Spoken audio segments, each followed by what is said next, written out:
Okay, this reading is for Scorpio, Sun, Moon, and Ascendant. And I wanted to go over some of the things going on this month first, astrologically.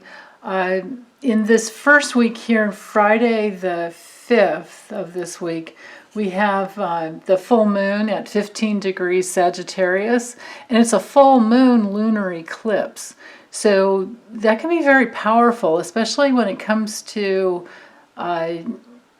some bigger understandings or greater awarenesses around direction, what direction you're headed in, and maybe how better to get there. Usually with a full moon, we have some type of illumination come through, some greater awareness about something that we're trying to either manifest in our life or something we've been working hard on.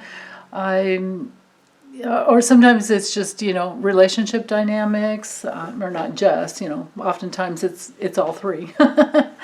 But with it being in Sag, you're just going to have to look at your astrology chart, your natal birth map, and see where 15 degrees Sag falls in your chart. And that will be the area of life that will be, shining for you. That'll be the area that you'll be working with, and you can actually, do some deeper work there, or just have some greater awarenesses, some greater, feelings of gratitude, some ideas about future direction is what I'm getting most of all. The directions, directions that you're going and how to get there, and what you may or may not have been doing in the past to get you to where you want to go.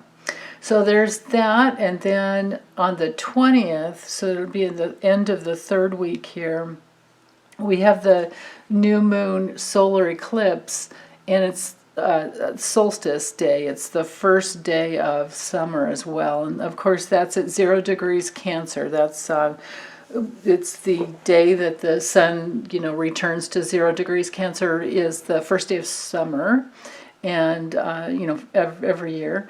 But this year it's the 20th, and so that's Saturday the 20th, and with it being the new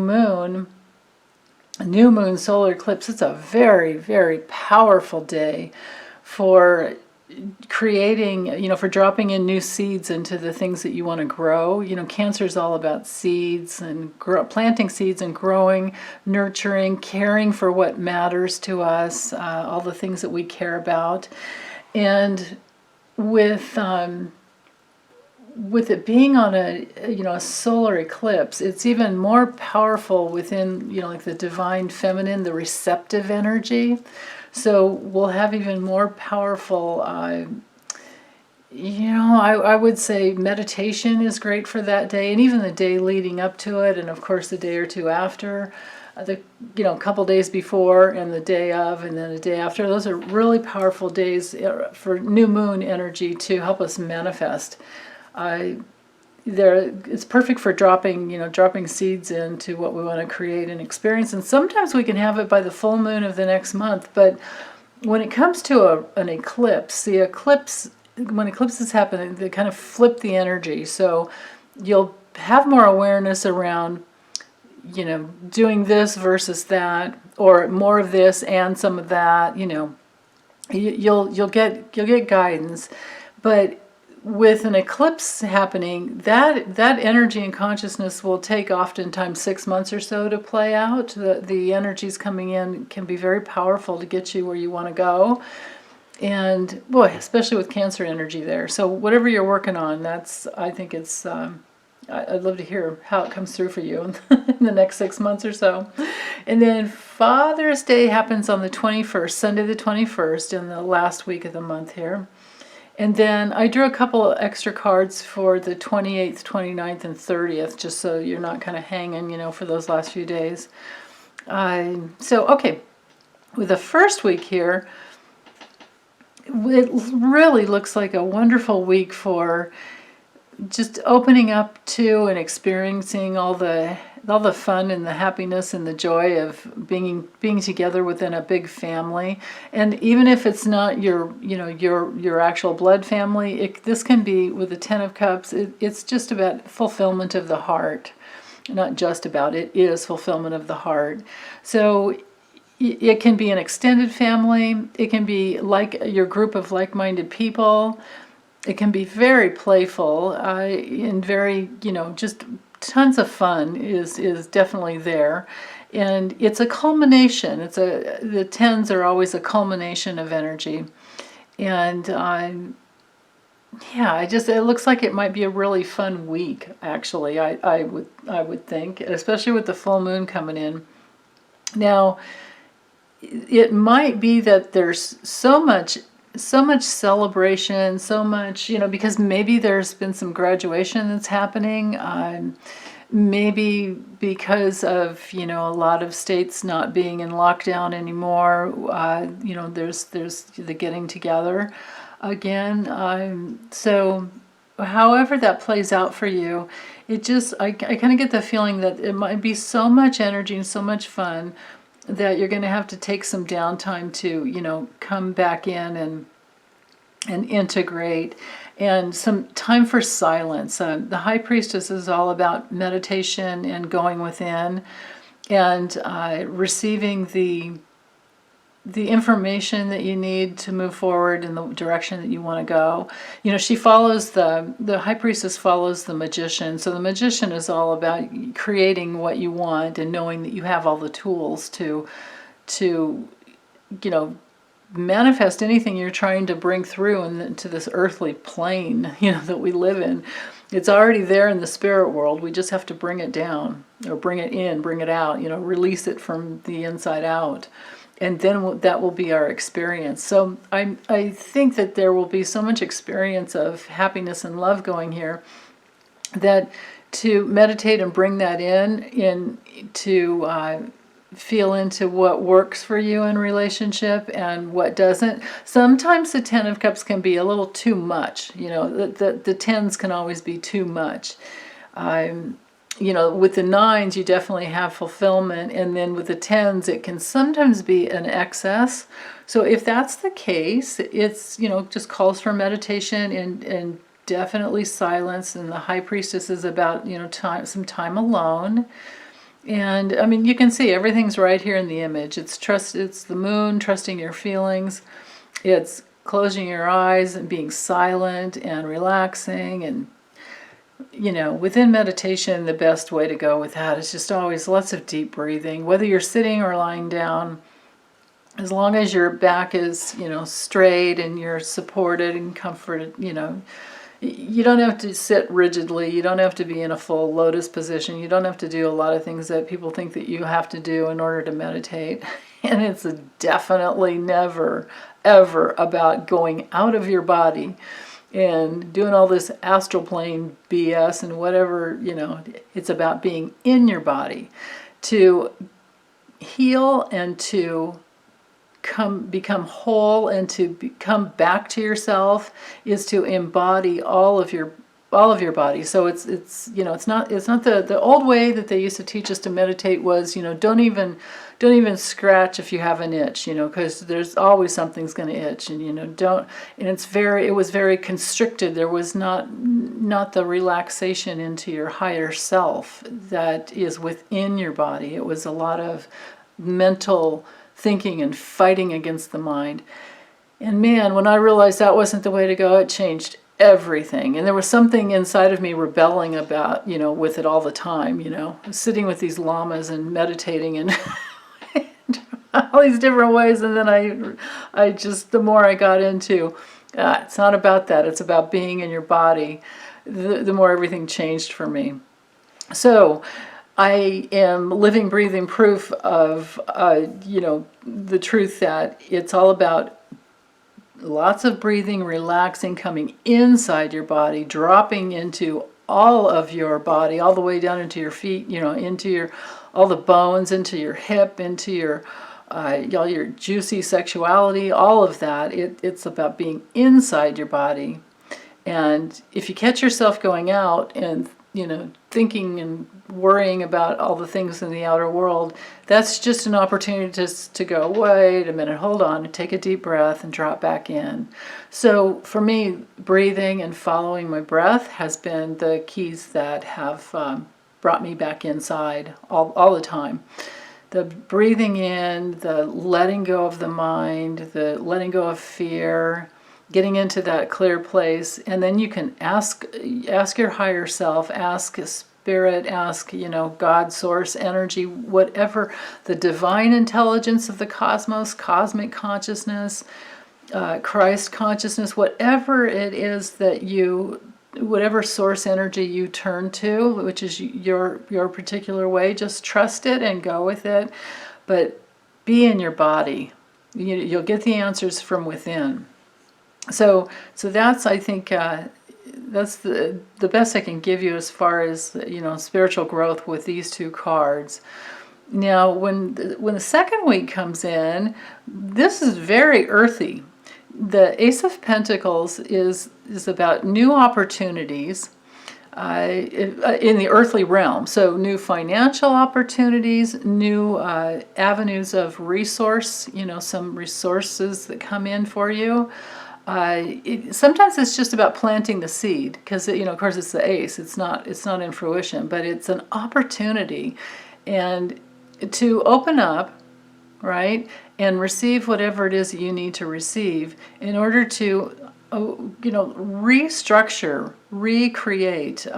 The Tower card has to do with, well, on the highest level is with spiritual law and spiritual cosmic consciousness. We're in the realm of breaking through the false self, breaking through all the things that you think that you need to be or do or have in order to be loved and to have approval, basically.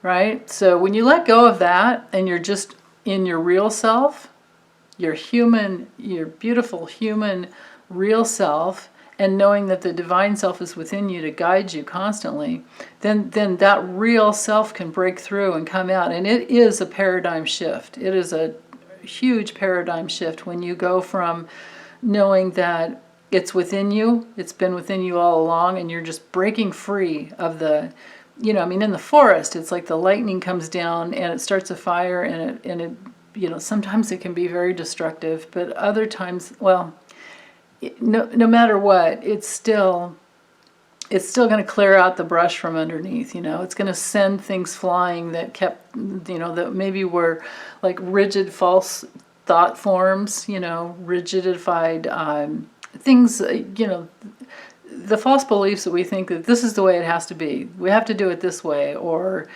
I have to be this way. When you let go of all that and let your natural self just break through, you can reorganize your life into the way that you really want it to be and what serves you. And we each human being is very unique, and we have our own inner law that is a part of divine law. So to follow your own unique path that's the true breaking free. Okay, so if there is any crisis that has happened in your life that you're breaking through, just know that it's a breaking up of something that did not serve you in your highest level of development, and it needed to go. Whatever it is could need to go. But when I look at it as just, in the earthly realms here, I think that there's some new opportunities that will help you free yourself, which is beautiful, because that's where we're all headed. It's like every creature, especially humans, it's our aim to free our internal, our real self, our spirit. Our eternal spirit is meant to be free. So physical opportunities, maybe even exercise, because that breaks up any stagnancy, but be careful, don't do too much. And if that does come through, be very gentle with yourself as you're breaking up, that rigidified soul substance that you may even brought in from past lives. And now you can reorganize, your life force can come through and reorganize reality the way that you want to live. Okay, so in the third week here, that'll be the 14th through that new moon solar eclipse at the end of the week here. This is really beautiful. So it's going to probably play out for many of you in different ways, and I'd love to hear how it does turn out for you, or what your experience was. But I see it as an opportunity for healing some childhood wounding, for grieving the past, but for being very, very grateful. This is a card of a grateful heart, grateful for the love. I mean, you can see the imagery here where we have a little boy that had a puppy and they both grew up together, right? They grew up together. And so he has all these fond memories of the puppy and everything in the past. So this is definitely a card sometimes of honoring the past and feeling all the gratitude that you have in your heart, and from that you can create a whole new, we can have a paradigm shift here again. I mean, these two cards together are fantastic for that. The Wheel of Fortune is one of the major arcanas as well. We have the High Priestess. You have 4 major arcanas this month, which is amazing. So High Priestess, the Tower, the Wheel of Fortune, and the Star. Wow. So everything about anything and everything from your past, that needs to heal. If there were dysfunctional family patterns, getting in touch with that, and if there's anything to grieve and let go of the past, although I see this as a happy card, but it's definitely a card of the past. So carrying that love from the past forward into the future is always the right direction to go. And, the Wheel of Fortune is often a turning point, an actual turning point. But I see it as the card of decisions and tests. So when we decide to go in a certain direction and we focus on that, and we follow our heart, and we go through life moving into the intention of experiencing more love and more happiness and creating a sustainable lifestyle, and where we want everyone else to have all the wonderful things that we have. We want everyone to be happy. We want to be part of a benign circle of love and happiness. If we're headed in that direction, then we will always tap into the right decision for the right time. Now, granted, you have to remember that spiritual law is very flexible. And it's never a one size, or I shouldn't say never because it's a little dualistic, but it's not a one size. I just don't believe it's a one size fits all type of a dynamic. It's more of, sometimes what is the right, or the path or the direction you should go at one point in your life will often be a whole different decision later on. It can be the same issue, but to go in the right direction may look entirely different in the future than it was in the past. So presently, to stay centered and to it's like she's got dice around her neck here, like those little fluffy dice that lowriders used to hang in their over the mirror of their 56 Chevy, whatever. But the dice to me are the symbols of riskiness, like to take a risk. Take a risk. You don't always have to be on top. You can go sideways, one way or the other. You can even be at the bottom for a while, and it's okay, because it's all the circle of life. This is definitely the circle of life. And if you just always take the love with you, no matter which direction you go, it'll be the right decision. So not to worry about it too much, but this is definitely, not to worry about the big decisions and the big tests or anything. Just, to stay in your love is the important thing.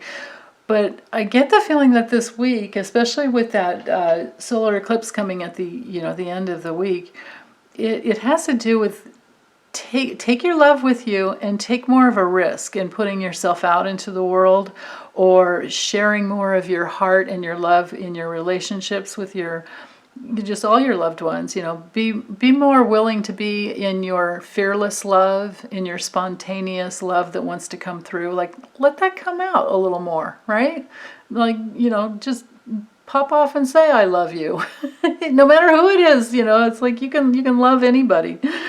So from there, moving into the fourth week, we have the Queen of Swords and the Three of Cups.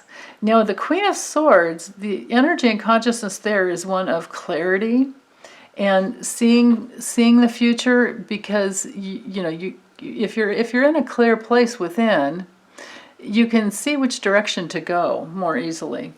And so she's not about getting stuck in any feelings. She's about the Queen of Swords consciousness and energy is about clarity because of the transformation that she's gone through in the past that has brought her into the place where she has worked through difficult feelings or difficult emotions, and her pure feelings are flowing, freely, so that she can guide herself in the direction.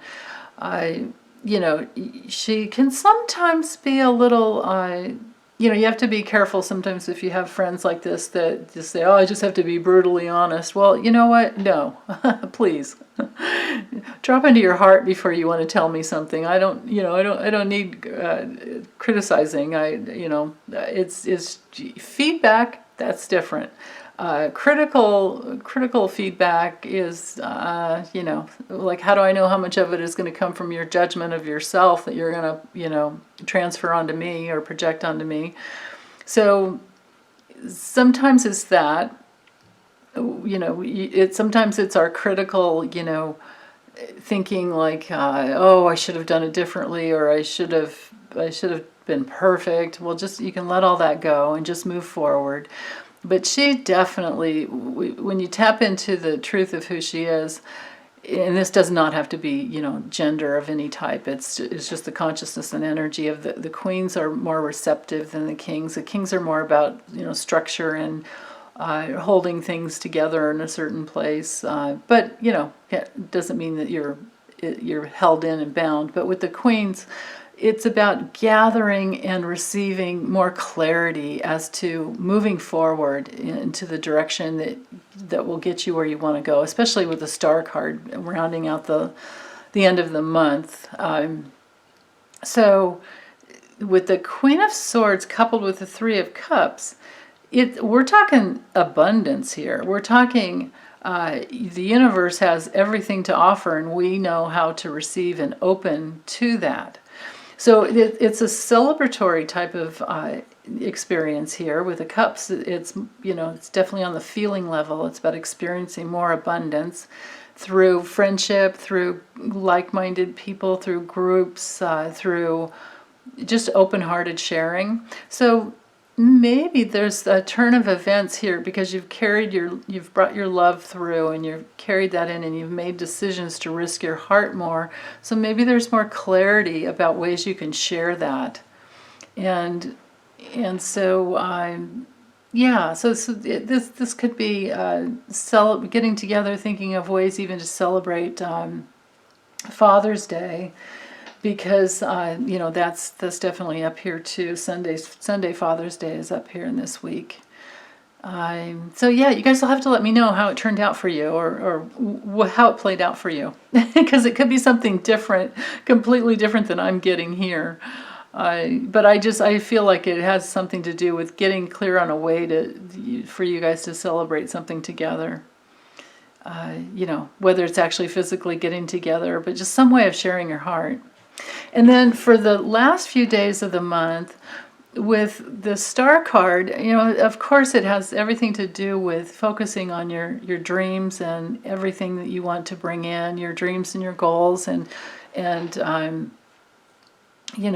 knowing that you already have it within you. Again, like I said before, it's already created in the spiritual realms. We just have to bring it down. I think that's why the string is here. It's like, just pull it down, bring it down within your earthly experience, but it's already within. So The Star card for me is always a cue to go inside and visualize, especially coupled with the Queen of Swords. These two energies here have to do with visualizing what it is that you want to create and bringing it down. But having faith. This card has everything to do with hope and faith.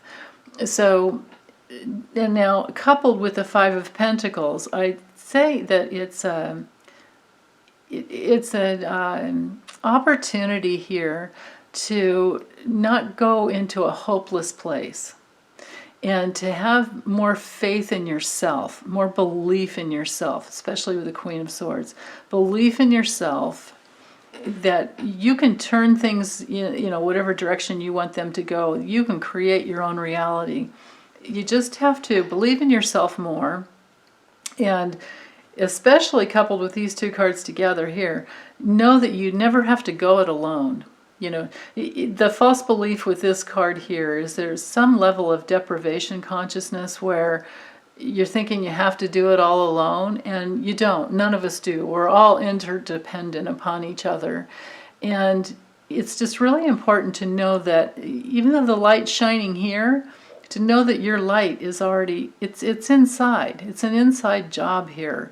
And we're never shut out from the light. We just sometimes feel like we can't find our own, or we're looking outside, and the lesson is to learn that it's not, well, it's outside everywhere too, but it's our light is inside, and it can be mirrored back to us on the outside if we're willing to, you know, take the key and unlock that door that's inside of us, you know, unlock the walls that we put up in feeling that, you know, we're all alone and we don't deserve. This is definitely a card of feeling unworthy, and to be willing to open the door and see who's in there and ask for help.